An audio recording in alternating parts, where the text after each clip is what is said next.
दोस्तों, दुनिया में आज ऐसा दिन आया जब दवाओं के कारोबार की पूरी दिशा ही बदल गई। अमेरिका, जो खुद को दुनिया की सबसे बड़ी अर्थव्यवस्था मानता है, उसने एक ऐसा फैसला लिया जिसने पूरे ग्लोबल फार्मा सेक्टर को हिलाकर रख दिया। अमेरिकी राष्ट्रपति ने ऐलान किया कि अब भारत समेत कई देशों से आने वाली दवाओं पर एक 100% टैरिफ लगाया जाएगा। यानी अगर भारत से कोई दवा अमेरिका जाती थी तो अब उसकी कीमत दोगुनी हो जाएगी। इसका मतलब सीधा सीधा यह था कि मेड इन इंडिया दवाएं अमेरिका में अब पहले जैसी सस्ती नहीं रहेंगी। ये फैसला सिर्फ भारत के खिलाफ नहीं था, बल्कि यह पूरी दुनिया की हेल्थ सप्लाई चेन पर एक बड़ा आर्थिक हमला था। अमेरिका ने यह कदम इसलिए उठाया ताकि उसकी घरेलू फार्मा इंडस्ट्री को फायदा मिले। वहां के नेता चाहते थे कि मेड इन अमेरिका का टैग फिर से बड़ा बने और विदेशी दवाओं पर निर्भरता कम सप्लाई हो।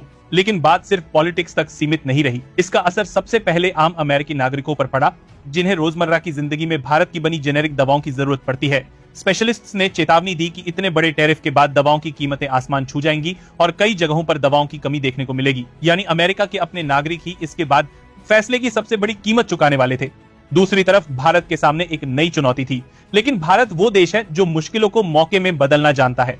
भारत ने झुकने से इनकार कर दिया और फौरन एक ठोस रणनीति बनाई।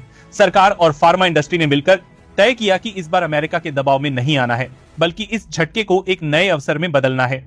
भारत ने तय किया कि अब हमें अपनी निर्भरता सीमित देशों तक नहीं रखनी, बल्कि नई मंजिलें तलाशनी है। भारत की इस नई रणनीति के 4 बड़े स्तंभ थे: नए बाजारों में विस्तार, देश के भीतर उत्पादन बढ़ाना, वैश्विक साझेदारियां मजबूत करना और सप्लाई चेन को लचीला बनाना। सरकार ने पीएलआई स्कीम और बुल्क ड्रग पार्क जैसी योजनाओं के जरिए फार्मा कंपनियों को प्रोत्साहन दिया। इन योजनाओं का उद्देश्य यही था कि भारत कच्चे माल के लिए विदेशों, खासकर चीन पर कम निर्भर रहे और अपनी उत्पादन क्षमता को बढ़ाए। भारत ने तुरंत अपने जहाजों का रुख मोड़ा। जो शिपमेंट्स पहले अमेरिका के लिए निकलती थी, अब वे यूरोप, अफ्रीका, लैटिन अमेरिका और रूस जैसे देशों की ओर जाने लगी।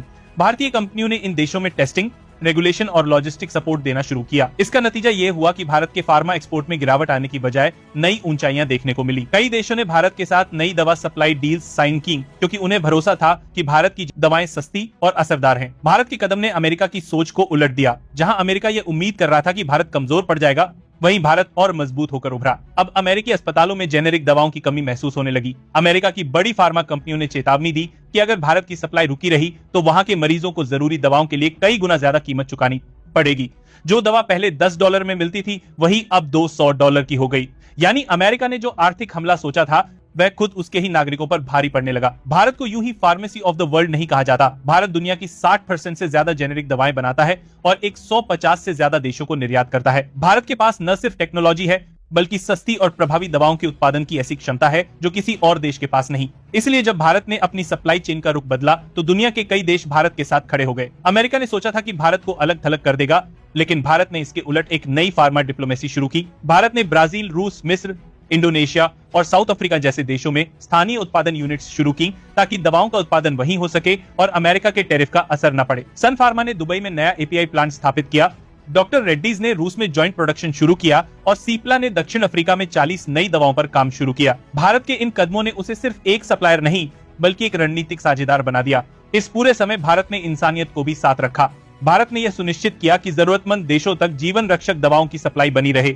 ये वही मानवीय दृष्टिकोण था जिसने भारत को बाकी दुनिया से अलग किया। भारत ने यह साबित किया कि एक जिम्मेदार राष्ट्र वह नहीं जो सिर्फ अपने फायदे के लिए काम करे, बल्कि वह जो पूरी दुनिया की जरूरतों को समझे। उधर अमेरिका के हालात बिगड़ने लगे। दवाओं की कमी, बढ़ती कीमतें और इंश्योरेंस प्रीमियम ने वहां के हेल्थ सेक्टर को संकट में डाल दिया। कई अमेरिकी मीडिया संस्थानों ने रिपोर्ट की कि भारत के जवाबी कदम से अमेरिकी हेल्थ सेक्टर को खुद ही नुकसान हो रहा है। भारत ने अपने फार्मा डिप्लोमेसी को हथियार बना लिया था। अमेरिका ने दीवारें खड़ी की और भारत ने उनके बीच से नए रास्ते बना लिए। जर्मनी, फ्रांस और नीदरलैंड जैसे यूरोपीय देशों ने भारत से नई डील्स साइन की। उन्हें पता था कि अगर दुनिया को सस्ती और असरदार दवाएं चाहिए, तो रास्ता नई दिल्ली से होकर ही जाएगा। अमेरिका के भीतर अब एक डर बैठ गया है कि कहीं मेड इन इंडिया मेडिसिन पूरी दुनिया का नया स्टैंडर्ड न बन जाए। भारत की दवाएं इतनी सस्ती और असरदार हैं कि गरीब से गरीब देश भी उन्हें खरीद सकता है। और यही वजह है कि भारत का असर अब सिर्फ एशिया तक सीमित नहीं रहा, बल्कि वह अफ्रीका और लैटिन अमेरिका तक फैल चुका है। भारत ने इस मौके का पूरा फायदा उठाया। आत्मनिर्भर फार्मा मिशन 2030 के तहत भारत का लक्ष्य है कि 2030 तक सभी एक्टिव इंग्रेडिएंट्स यानी एपीआई का उत्पादन देश में ही किया जाए। पहले साल देश में इंग्रेडिएंट्स एपीआई की एक्टिव्स को डिश के साथ फायदा उठाया।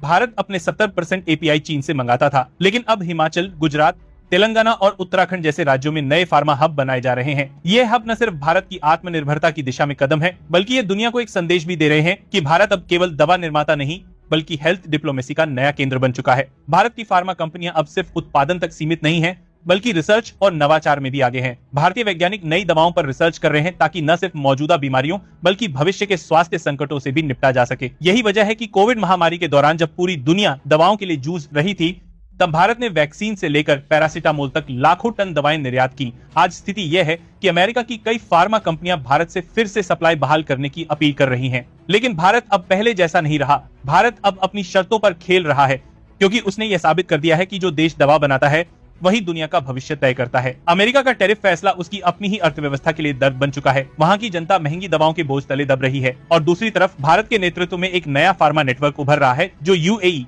ब्राजील, रूस, इंडोनेशिया और साउथ अफ्रीका तक फैला हुआ है। यह नेटवर्क न सिर्फ दवाओं का कारोबार बढ़ा रहा है बल्कि देशों के बीच नई साझेदारियां भी बना रहा है। भारत ने यह साबित कर दिया है कि आत्मनिर्भरता सिर्फ एक नारा नहीं बल्कि रणनीति है, और जब रणनीति सही दिशा में जाती है तो कोई भी टैरिफ, कोई भी प्रतिबंध भारत को रोक नहीं सकता। आज भारत की पहचान सिर्फ एक सप्लायर की नहीं बल्कि एक विश्वसनीय सहयोगी और ग्लोबल हेल्थ के संरक्षक की बन चुकी है। अंत में सवाल यह है कि क्या अमेरिका का यह कदम भारत को रोक पाएगा?